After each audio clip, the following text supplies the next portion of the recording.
You don't want to be the guy that blames other people for his lack of responsibility. You are a leader and you should be deeply ashamed of yourself if you are a guy who is blaming other people, his circumstances, or even women for his own lack of responsibility. You are running away from your powers. Maybe you've been told in the past that you ain't worth nothing. Maybe you have experienced people who have made you feel a certain kind of way that made you doubt your responsibilities. Perhaps they've done so many things for you that you don't really know how to take the lead and to initiate something. Maybe your dad failed you to teach you the importance of being responsible and the importance of being a leader in the family. Maybe he was around, maybe he was never around. Maybe he was around, but he was a bad example. Or he wasn't around because he had to work, or he died, or any other reason for why your dad couldn't be here with you in your life. But listen, you can blame your dad till a certain degree, but it is not his fault anymore if you, starting from a certain age, let's say from 18 years on, continuously blame him for your lack of being responsible. Because you got a brain, don't you? You can think. Can't you? You can automatically, you can by yourself click on a video. You can purchase food. You can do degenerate things. Yet, why can you not take your own responsibility? And perhaps you have this thought that I am not capable of doing that. Yes, you can. Yes, you can. Because everything can change. And if it's your fault, then that means that you can change too, and that can be improved. So there's not really any excuse that you can give to why you continuously are the same person over and over again and continuously bring pain towards yourself and to other people. So I've recently received this comment on one of my shorts about this woman who was explaining about a relationship she had in her teenage years with her then boyfriend. In that segment, I was talking about how I depolarized my previous relationships by turning the woman more masculine rather than feminine, because I was feminine myself and I failed to take responsibility in my relationships. I failed to take the lead, and that eventually leading me to being cheated on or left behind, basically dumped. Not only did I fail to be a leader, but as I said, I was very feminine and I complained about everything and everyone. I blamed everything on somebody else or on just a circumstance that had happened in my life, a situation that had happened, instead of blaming myself for the results. And that's a very weak thing to do for a guy. It was very unempowering for me as a man, as a boy back then.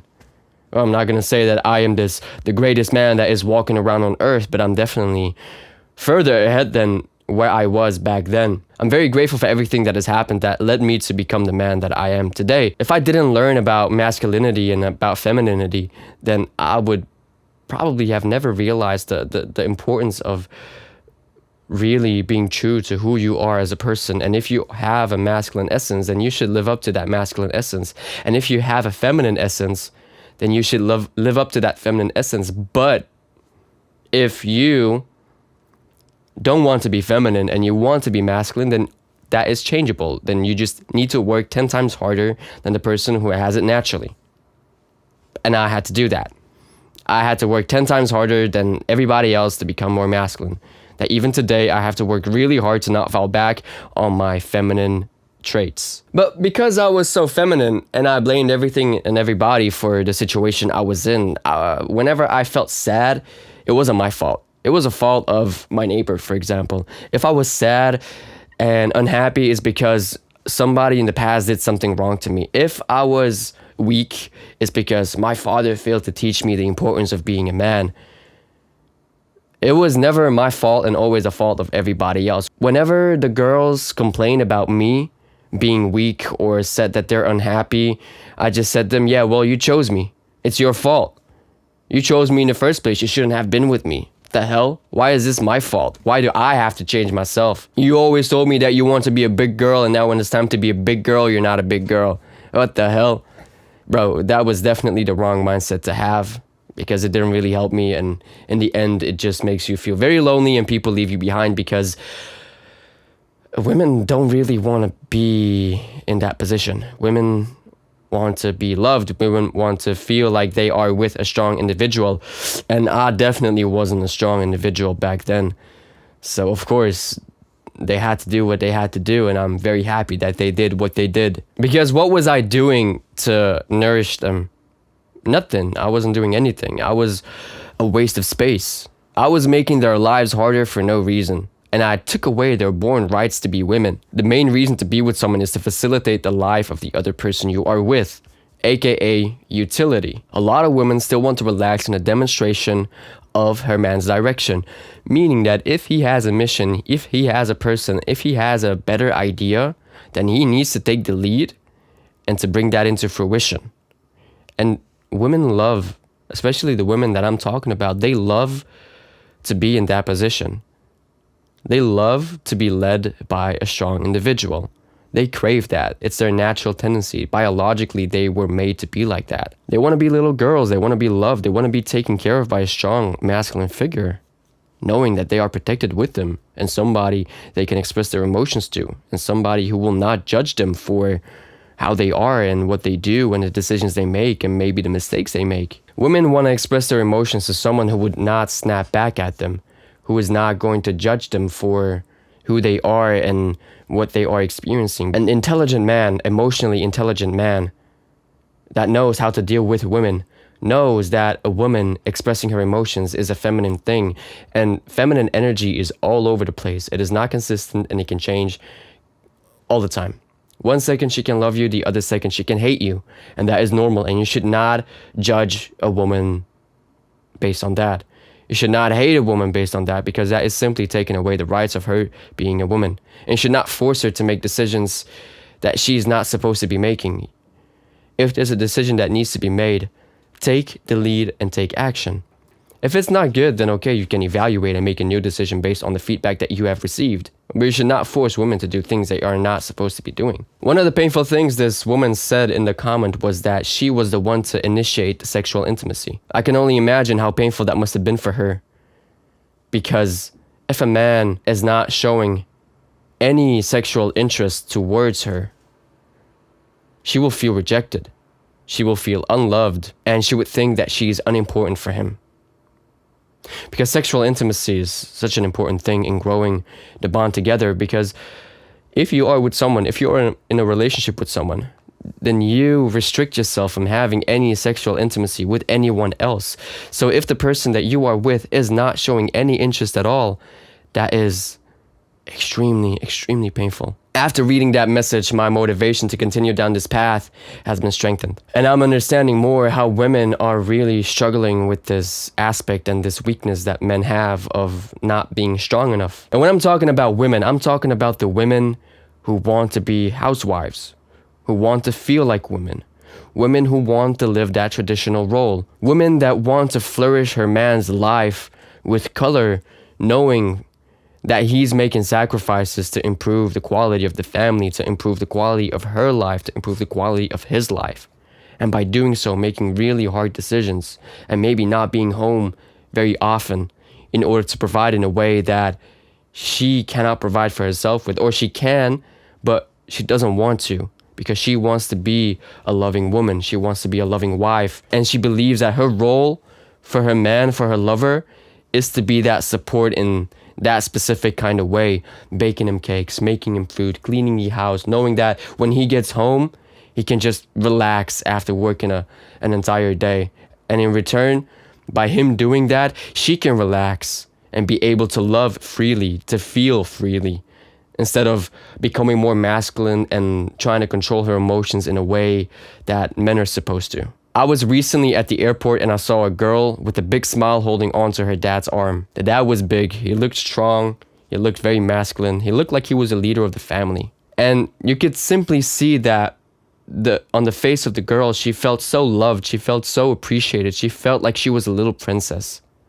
And that was such a lovely sight to see. I can only imagine that the man she's going to be with, she would want to have a similar kind of relationship. And this is actually the dynamic that these kind of women seek in other men. When you marry someone's daughter, you take on the role of the father. You do that what the father did. You provide for her, you nourish her, you listen to her, you give her love, you make her feel like a little girl. You protect her. You protect her family. You're gonna be the one that's gonna support her mentally. You're gonna be the one that's going to fight for the survival of the family, just like the father would for the children. And sadly, there are women who crave this type of dynamic from their husbands or their boyfriends. And sadly, there are women who crave this type of dynamic from their father or never knew they could have it because the dad wasn't around or they left him at a very early age. And that's really painful because it leaves a hole in your heart that is very difficult to fill. And that could lead to a lot of traumas that are difficult to be solved. And this always breaks my heart whenever I find this out.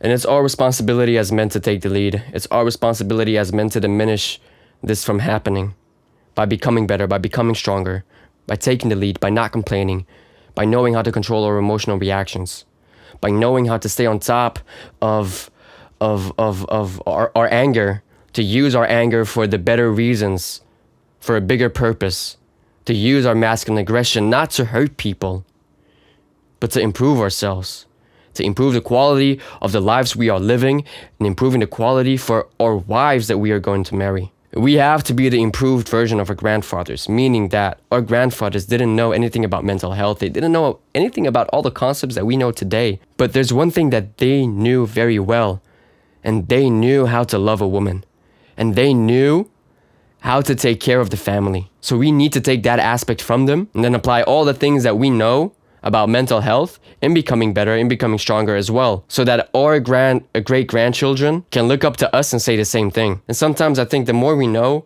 the more crippled we become. We know so much, yet it's as if we are the least developed generation of all the generations. So honestly, stick to the basics. We men have our responsibility. When things get bad, they're not someone else's fault. They are our own fault. And understanding this is very powerful. If it's our own fault, then that means that we can change it, because we cannot change somebody else. We cannot change somebody else's circumstance. The only thing we can do is change ourselves and make ourselves better. So be responsible for everything that happens in your life, even if it's seemingly not your fault. See it as an opportunity to grow. I want to thank the woman who left that comment behind. I feel very sorry for you that you had to go through this. And I kind of feel guilty, because I myself have been in that position myself where I have made women feel this way, and I've contributed to the problem. But I definitely don't want to share that message around of being that way. I want to see men growing. I want to see men developing themselves. I want to see men learning that what I have learned and constantly improve themselves to improve the quality of their own lives and that of their wives. Because you are the leader. You are responsible for everything. And if more women eventually end up seeing this, and perhaps you feel like your guy is being kind of a pussy, that he's not taking the lead, that he's not being the man that you need in your life, then link this video to him. Show him my YouTube channel, that he can learn how to become a better man, that he can learn how to love you better. And not necessarily by directly loving you, but just by simply taking the lead and taking his responsibility as a man. That will make you feel much more appreciated, to take some kind of burden away from your shoulders. Because a lot of women are being responsible for things they shouldn't be responsible of, and that is because the man is being weak. I'm a strong believer that women can show her man's bullshit better than anyone else. Because if you are in a relationship with a woman, the woman you are with, who deeply loves you, she will analyze every little detail about you. She will know everything. She will understand every micro expression that happens in your face, every look you give. She knows where that is coming from. And she will tell you when she doesn't love you, when she says, I hate you, it's for a reason. It's probably because of something you did, even though you don't know what you did. You did something that upset her, but it shows how much she loves you, because it's only women who really love you who analyze all the little details about you. We like to focus on the big things. We don't like to focus on the details, but women love the small details. So whenever your woman tells you that there's something that has to change, that she's feeling unsure, you better make sure that you analyze what the fuck is going on. Because if you don't, you're going to have You're going to have a lot of problems with your relationship. You have to stay on top of it. You need to know what is going on. She expects you to know what is going on, and she expects you to know how to take care of her when she is upset. And that is not by getting mad at her, because a father does not get mad at her daughter. Remember that. And I want you to remember one more thing. Remember that you are 100% responsible for the results in your life. Make the hard decision today, and I'll see you in the next one. All right? Bye-bye.